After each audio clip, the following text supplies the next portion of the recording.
Hey, we're going to talk about how to write a Mutual of Omaha Kids Whole Life policy. If this is the first policy you're ever writing, way to go. Cornerstone number one is belief in what we do. No better way than writing a policy on your kiddos. All right, I'm going to share my screen. I need you guys to get into HQ. It's going to look a little something like this when you get in. We want to go to carriers and products, carrier resources. Go down to Mutual of Omaha here, and we're just going to go right to an e-app. Let this load for a quick second. And this is bringing you into iPipeline, which is where they do a lot of their business, very secure website. And we're going to put in the client's information. This client is test. Their birth date, it's got to be a kid's birth date, so I got to do some quick thinking in my head here. Let's go make them really young. And they are 3 years old. We're going to do a male here. I am in Texas. You always want to select the Texas in which this app, or select the state in which this app is being written. And then it is going to pull up. We are looking for, this is a Kids Whole Life. So there's a lot of options here. We just want to click Whole Life, find products.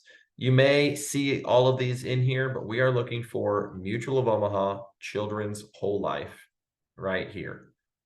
Yours may look a little bit different. Just find that particular one as you're looking through all of these options. And this is going to take us into the e-app, and there's a few little things that I want you to pay attention to here. One, we're going to look up the producer. Well, I don't think test is going to be in here. And let's put in a bogus birth date and some bogus information. Probably not going to find us. They shouldn't find you either because you're doing this through the back door. It's all right. We're going to scroll down here and go submit as a guest. Do you wish to continue without valid producer record? Well, yes, we would. Now we're going to go in here and we're going to select general agency name on this one. And we are going to just go Symmetry Financial Group. It'll take all of it. And we're going to put SFG in here. Now we want your information. This is going to be test. We're going to put some fun, bogus information. If it's not highlighted in yellow, I really don't recommend filling it out. We want to get all the information that they need and no more.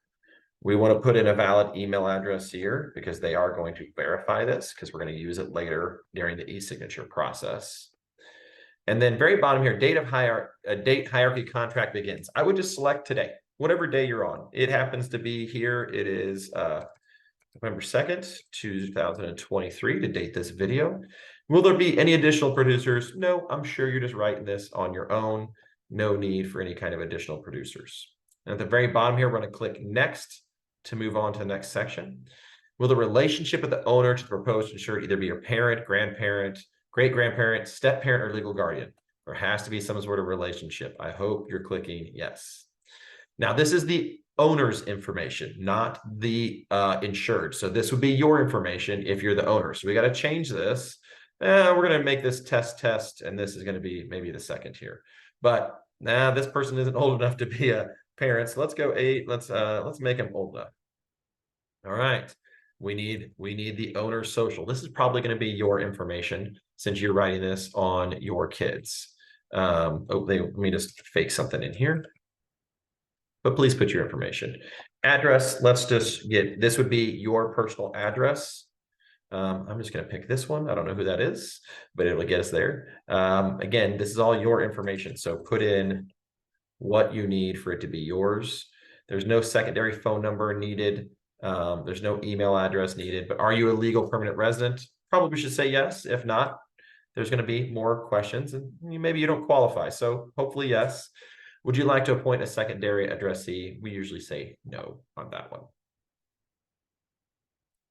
Right, and then we're going on to the next section is the proposed insured, right? So this is the actual child that we're putting on. This is, are you their parent, grandparent? A lot of grandparents get these, but you're probably their parent.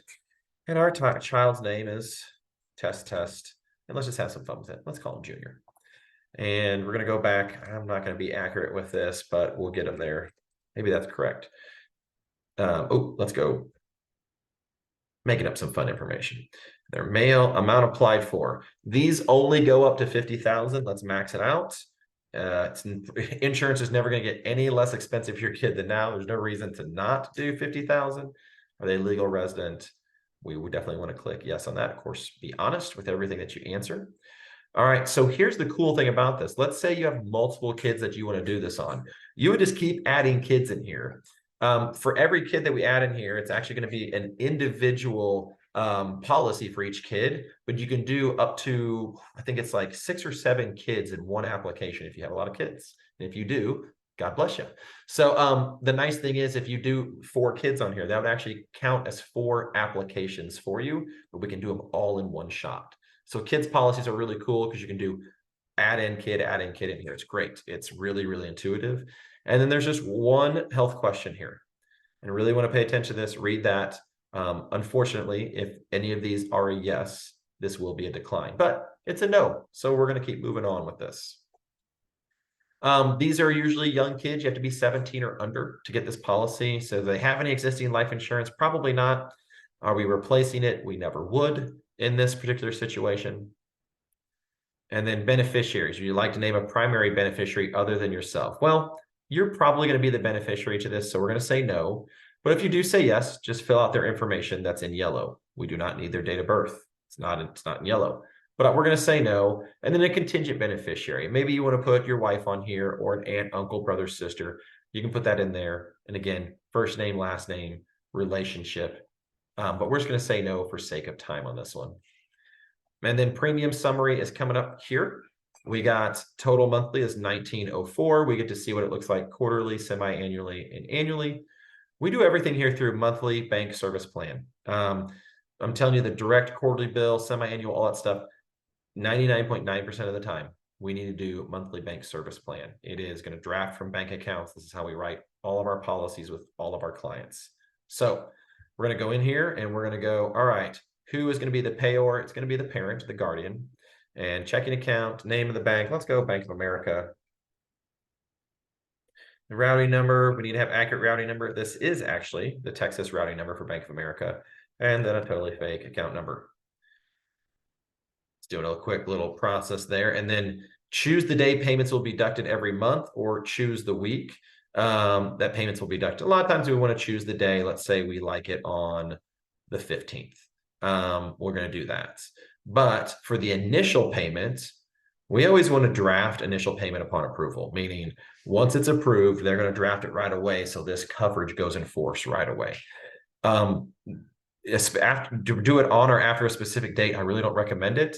You're trying to push things out. It's usually not affordable in budgets. Just in general, we always want to draft upon approval. We want this coverage to go into force. They can be approved, but if it's not paid, then it's not active.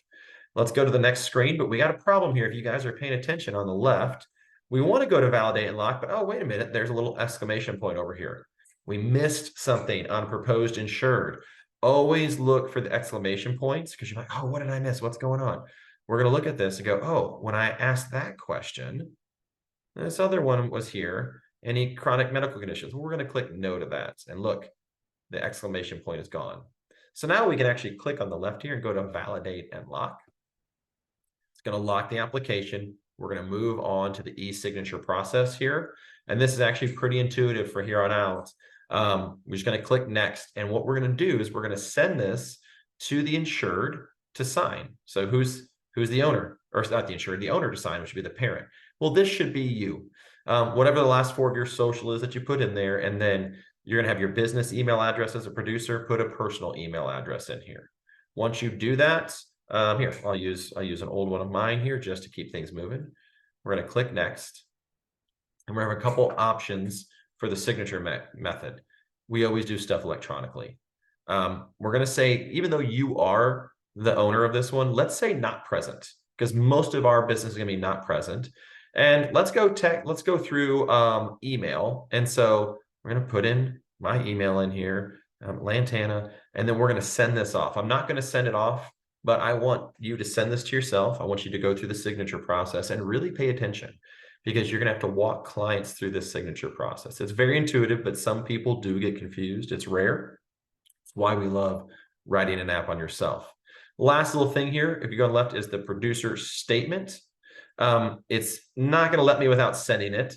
Oh, here it is. Yes, it did. So it's going to ask, hey, Does the proposed insured have any more life insurance? We already said no. It's doing a verifying check on that for us. Do you believe the policy is being replaced? No, we're not replacing it. Hey, did you ask each question exactly as it's written and recorded the answer completely and accurately? Yes. We always want to make sure we read these applications. Those 2 health questions are big ones. And I conducted this interview in person. Well, maybe you did this time, but let's just say no. And please explain why. App taken over Zoom or over the phone. Simple answer to put in there. And then, but here you always want to make sure that we've sent this off on the signature method. You're going to click send here and it'll go out and sign it. All right. Congratulations. You've just completed your first app. Be on the lookout. There's another video on how to load it into Opt, so it starts to get credit for your applications taken. We'll have that video sent over to you next.